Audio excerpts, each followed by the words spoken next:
بەناوی خودای گەورەی میهرەبان، هەزاران هەزار ملیارەها ملیار حەمد و سەنا و سپاس و ستایش بۆ ذاتی پاکی ئەڵڵا کە خاوەنی هەموو ناز و نعمەتەکانە. درود و سەڵات و سەلام برژێ بەسەر گیانی پاکی پێشەوامان، نووری چاو تاجی سەرمان، تکاکاری ڕۆژی مەحشەرمان، محەممەد المستەفا صلى الله عليه وسلم، ولەسەر یار و یاوەرانی، ولەسەر ئالی ئەطهار و پاکانی، ولەسەر شوێن کەوتوانی تا ڕۆژی دوایی. خۆشەویستانم، خۆشحاڵم ئەو ڕۆژ بە خزمەت ئێوەی ئازوز و خۆشەویست بگەمەوە بۆ ئەوەی باسی یەکێکی تر لەسەر مەشقانی ئەو ئۆمە ئیسلامیە بکەم. خۆشەویستانم، ئیمڕۆ باسی یەکێک لە خەلیفەکانی دەولەتی عوسمانیتان بۆ ئەکەم. تەبعاً دەولەتی عوسمانی 600 ساڵ حکمی لەدەست گرتووە و لەو 600 ساڵەی حکمیدا بەڕاستی خزمەتێکی جوانی ئیسلامیان کردووە و توانیتیان ئیسلام بپارێزن بەرامبەر ئەو هەموو دوژمنانەی کە ئەو کات هەبوونە بۆ لە ناوبردننی ئیسلام، لەگەر هەبوونی زۆرێک لە ملاحەزەش لە ممارەسەکردنی حکمی حکمدارەکان، بەڵام عموماً بەڕاستی عوسمانیەکان فەزلێکی زۆریان هەبووە لە پاراستنی ئیسلام و لە خزمەتکردنی ئیسلام و گەیاندنی ئیسلام لە بۆ زۆر شوێنی ئەم دنیاە. ئەگەر هێز و قووەت و دەسەڵاتیوان و همەت و غیرەت و غەمیوان نەبایە، بەڕاستی ئیسلامەتی نەدەگەیشتە ئەو ئاستە بەرزەی و ئەم شوێنانەی کە لە دوور بوون مەحروم بوون لە نور و بەرەکەتی ئەم دینە و ئەم پەیامە پیرۆزەی قورئاندا. سوڵتان سەلیمی یەکەم سێ مەوقیفی زۆر غەریبی ئەو پیاوەتان بۆ دەجێڕمەوە. سێ مەوقیف. مەوقیفی یەکەم، پورتوغالیەکان فکرەیەکی شەیطانیان لە بۆ هات چۆن بتوانن قودس بەدەست بینن. ئەو وەختی قودس لە بندەستی موسڵمانەکان بوو. هەستا فکریان کردەوە، گوتیان ئەگەر ئێمە بچین شاری مەدینە بگرین و قەبری محەممەد عەلەیه السەڵات وەسەلام دەربینین، ئەو کاتی مسلمانان و دەولەتی عەباسی شێت و هار دەولەتی عوسمانی شێت و هار دەبن. ئەلەو کاتیدا مەمنوونیش ئەبن، ئێمە لاشەی پێغەمبەرەکەیان ئەدەینەوە بۆ ئەوەی ئەوانی بالمقابل قودسمان بدەنێ.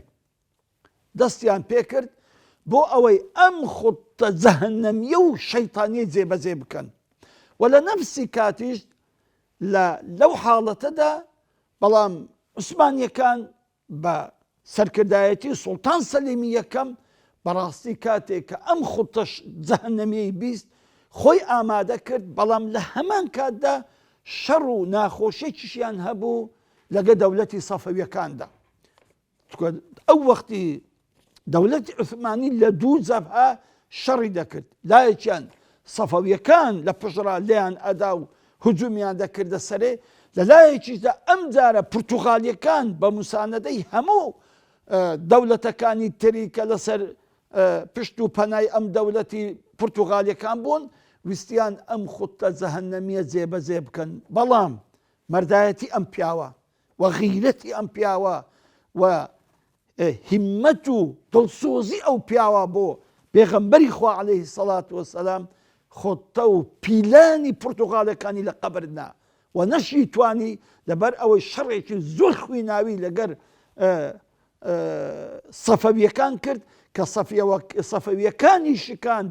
سوڵتان سەلیمی یەکەم پورتوغالیەکان نەوێران جورئەتیان نەکرد بچن مەدینە داگیرکەن و قەبری مبارەکی پێغەمبەری خوا عەلەیه السەڵات وەسەلام دەست لێ بدەن. بەڕاستی ئەمە مووقیفێکی مەردە، ئەبێ هەموو کاتێک ئێمە موسڵمانان لە پێش چاومان بێ. مووقیفی دووەمی ئەو پیاوە کە ئەم سوڵتانە چەندە پابەند بۆ بە شەرع، چەندە کاتێکەوە لە شەرعی خوای گەورە لە پەیامی ئیسلام شتێک نابی ببێ نەیدەکرد با بە خۆشی ئارەزووی لێ کرد با بە خۆشی مەیلی لێ هەبایە. کاتێک مسلمانانی ئەندەلوس نەسرانیەکان حکمیان گرتە دەست و ئەندەلوسیان گرتەوە بەڕاستی قەتڵ و عامی مسلمانەکانیان کرد و خەڵکێکی زۆریان لە محاکمی تەفتیش ئەوە بوو لە بن کەنیسەکاندا جێگای تەعزیب و جێگای کوشتن و ئیعدامکردنی مسلمانەکان بوو. یان دەبایە ببیت بە مەسیحی یان ئەوەتە دەبایە بکوژرەیت. تەمان ئەمە تاریخ هەر هەمووی نووسیتەوە و کەسیش ناتوانێت نکۆڵی لێ بکە کە مسلمانەکان بەڕاستی تەعزیەت و ئازێرێکیان دیت لە بن دەستی نەسرانیەکان و مەسیحیەکانی ئەندەلوس. ئەلە وەختە سوڵتان سەلیمی یەکەم ڕقی هەستا و بڕیاریدا کە شتێک بکە. بڕیاریدا هەرچی مەسیحی و هەرچی جوولەکە لە خاکی وی هەیە ئەبێ یا ببێت بە مسلمانیان ئەبێ لە مەملەکەتی وی دەربچێت یان ئەوێ ببتە مسلمان لە ڕووی مەسیحیەکان و سەلیبیەکانی ئەندەلوس ئەو بڕیارەیدا یان ئەوەتە دەبێت ببێت بە مسلمان یان ئەوتە دەبی دەرچێت دایکوژی بەڵام دەربچێت لە خاک و وڵاتی و لە ژێر حکمڕانی ئەودا. بەڵام سوبحان الله شێخی ئیسلام مفتی گەورەی مەملەکەتی دەوڵەتی عوسمانی کە ئەو کات ناوی زەمبیلی عەلی مالی ئەفەندی بوو سوبحان الله بەرامبەر خەلیفە ڕاوەستا و فەرمووی جێبگرە خەلیفە ئەم بڕیارەی تۆ مخالفی دەقی قورئانە مخالفی دەقی پەیامی ئیسلامە بۆ مرۆڤایەتی ئێمە ناتوانین زۆر لە خەڵک بکەین ببن بە مسلمان فمن شاء فليؤمن ومن شاء فليكفر لا إكراه في الدين قد تبين الرشد من الغي. وای گەورە بۆ خۆی فەرموو ئەوەی حەز دەکا با مسلمان بێ ئەوەی حەز دەکا با مسلمانان نەبێ لا إكراه في الدين هیچ زۆری لە دین نییە.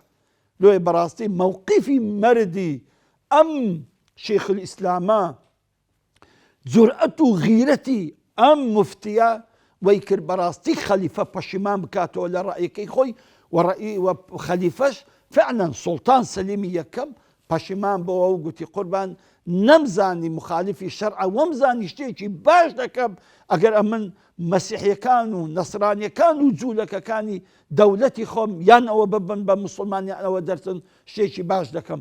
بەڵام بۆیە بەڕاستی مفتی عامی دەوڵەتی عوسمانی ئەمەی بە غەڵەت و هەڵە لە قەڵەمدا بەرامبەر سوڵتان و پێشی گوت دەبی پەشیمان ببێ و فعلا سوڵتان ئەو قەرارەی پەشیمان بۆوە و لەغوشی کردەوە و جارێکی تر باسیشی نەکرد. ئازیزانم پێم خۆشە بزانن ئاوا ئیسلام تەمەشا بکەن.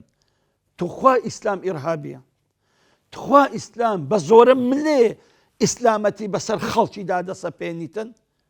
بزانە ئەم سوڵتانە کە هەموو دەسەڵاتێکی لەدەست بوو بەڵام نەیتوانی مخالفەی نەسێکی قورئان بکە کاتێک کە مفتی مسلمانان پێی دەڵێتەوە لە هەڵەی لە بۆ دنی ئەم قەرارە جێبەجێ بکەی.